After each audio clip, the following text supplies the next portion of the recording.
सभी भक्तों को जय माता की। माँ भगवती दरबार से सभी भक्तों का मंगलमय स्वागत, मंगलमय अभिनंदन। और आशा करते हैं सभी भक्त अपने परिवारजनों के साथ, अपने परिवार के साथ सभी प्रसन्न होंगे, खुश होंगे और मंगलमय होंगे। यही कामना करते हैं। इसके साथ साथ एक सूचना के अनुसार, जैसा कि हर इंसान आजकल सुख के लिए भाग रहा है, तो कहा जाता है इस सुख और दुख के चक्कर में भगवान के प्रति भक्तों की आस्था खत्म होती जाती है। तो देखिए, ईश्वर परमात्मा वो अविरल है, उसको ना आज तक किसी ने देखा है, मात्र अनुभव किया जाता है। इसलिए कहा जाता है कि हे ईश्वर,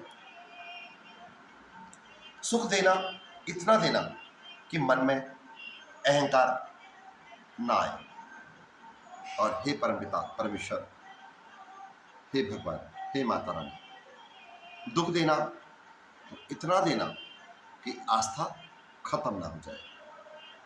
इसलिए अगर दुख दिया है तो दुख को सहने की हिम्मत अवश्य देना, ताकि दुख में जाते जाते मेरी आस्था उठ ना जाए। इतना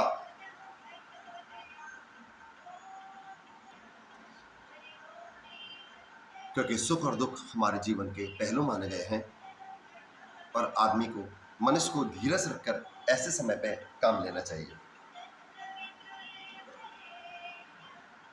भक्ति भावना सभी लोग करते हैं, सबके अंदर भगवान का वास रहता है। केवल उस परमात्मा को, उस परमपिता परमेश्वर को अपने मन मंदिर में ढूंढने की आवश्यकता होती है। कहा जाता है, एक कबीर का दोहा है, नहाए धोए हरि मिले। कहा जाता है भक्तों, नहाए धोए हरि मिले तो मैं नहाऊं 100 बार। कबीर जी का दोहा था कि नहाए धोए हरि मिले तो मैं नहाऊं 100 बार। हरि तो मिले निर्मल हृदय से, हरि तो मिले निर्मल हृदय से, प्यारे मन की मैल उतार, प्यारे मन की मैल उतार। अगर आप भगवान की भक्ति कर रहे हैं, नहा स्नान कर रहे हैं, प्रातःकाल उठ रहे हैं, स्नान कर रहे हैं, सब कर्म कर रहे हैं, और आपका मन साफ नहीं, आपके मन में विकार उत्पन्न हुआ है, या आप पूजा प्रतिष्ठान में बैठ के अपने प्रतिद्वंदी के खिलाफ उसके अपने मन में उसके लिए गलत विचार ला रहे हैं, तो ऐसी पूजा, ऐसा स्नान और ऐसी पूजा, ऐसा ध्यान सब निरर्थक माना जाता है। ऐसे में हरि की प्राप्ति तो नहीं होती है, लेकिन द्वेष की भावना उजागर अवश्य हो जाती है। इसलिए मन को निर्मल रखना बहुत जरूरी है।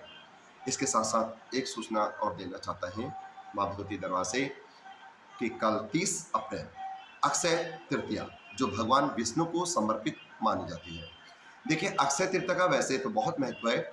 इस अक्षय तृतीया के दिन किसी भी व्यक्ति को अगर शुभ काम कराना हो, गृह प्रवेश करवाना हो, बच्चे का मुंडन करवाना हो, यज्ञोपवीत संस्कार करवाना हो, शादी विवाह करवाने हो, और भी बहुत से शुभ कार्य अगर करवाने हो, नई गाड़ी का खरीदनी हो, या अपने गृह संबंधी को कार्य करवाना, तो अक्षय तृतीया के दिन आपको दिन सुझाने की जरूरत नहीं होती, क्योंकि अक्षय तृतीया भगवान विष्णु को समर्पित मानी जाती है। इसके साथ साथ जिन भक्तों के यहाँ धन की कमी होती है, जो व्यक्ति धन के अभाव में जीवन भर लगातार संघर्ष कर रहे हैं और लगातार परिश्रम कर रहे हैं, उनको फिर भी धन की प्राप्ति नहीं हो पाती है, उन व्यक्ति के लिए, उन जातकों के लिए एक उपाय बताना चाहता हूं कि हल्दी की, तुलसी की 7 टहनियां, यानी तुलसी के 7 टुकड़े लें और उसे पीले कपड़े, पीले धागे से बांधकर एक जल का लोटा, उसमें थोड़ी चीनी और हल्दी डालकर उस तुलसी की टहनियों को, 7 टहनियों को कलावे से बांधकर उस जल के अंदर डाल दें। भगवान विष्णु को आराध्य मानकर भगवान विष्णु का पूजन करें। अगर हो सके तो ब्राह्मण के द्वारा पूजन करवाइए, अगर वो भी नहीं हो सके तो आप सत्यनारायण की कथा भी पढ़ सकते हैं। और पूजन करने के उपरांत अक्षय तृतीया के दूसरे दिन उस लकड़ी की 7 गांठों को निकालकर, सकड़ी के 7 टुकड़ों को निकालकर आप लाल कपड़े में बांधकर, थोड़ा चंदन लगाकर, एक लाल पुष्प रखकर, उसको बांधकर, उसको लपेटकर अपनी तिजोरी के अंदर रख दें।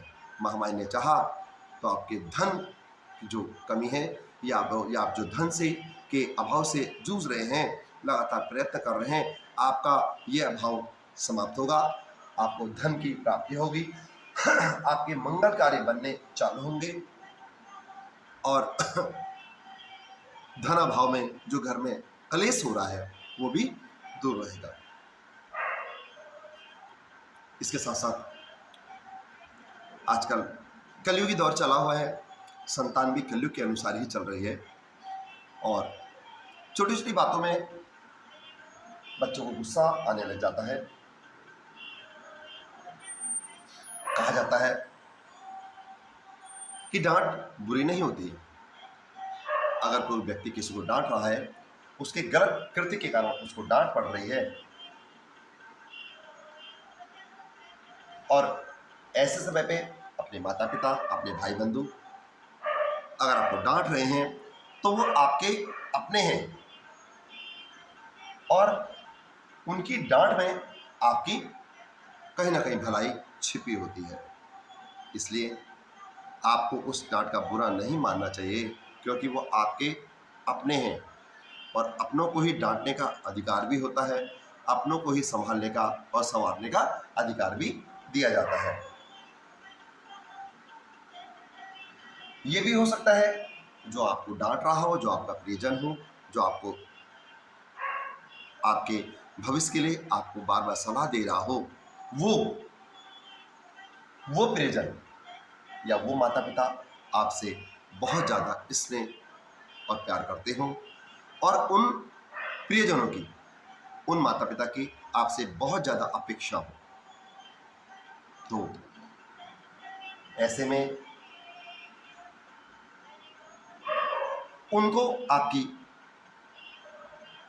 चिंता होगी या आपके लिए वो हमेशा प्रयत्नशील रहते होंगे, आप कहीं गलत दिशा में तो नहीं जा रहे हैं और आपका अच्छा बुरे के बारे में सोचते होंगे। तो ऐसी इसलिए उस डांट को चुपचाप स्वीकार कर लेना चाहिए। अगर जीवन का ये सार समझ में आता है तो जीवन समझ में आता है, जीवन का अर्थ समझ में आता है। ऐसे व्यक्ति जो अपने परिजनों को और जो अपने बड़ों की सम्मान करते हैं, उनकी डांट को बुरा नहीं समझते हैं या उनकी डांट सुनने के उपरांत अपने मन में गलत द्वेष भावना नहीं लाते हैं, ऐसे जातकों का भविष्य हमेशा उज्जवल रहता है। ऐसे जातक हमेशा नित्य प्रतिदिन उन्नति की सीमा की तरफ बढ़ते रहते हैं। तो चलिए भक्तों, आगे के उसमें फिर मिलेंगे। तब तक सभी भक्तों को जय माता की। महामाई माँ भगवती सबका मंगल करे, सबको आशीर्वाद प्रदान करे, ऐसी कामना करते हैं। चैनल से जुड़े रहने के लिए चैनल को लाइक शेयर कमेंट अवश्य करें, चैनल को सब्सक्राइब अवश्य करें, ताकि आपको आगे की जानकारी, आगे की वीडियो आप तक पहुँच सके सही भक्तों को। तब तक जय माता की।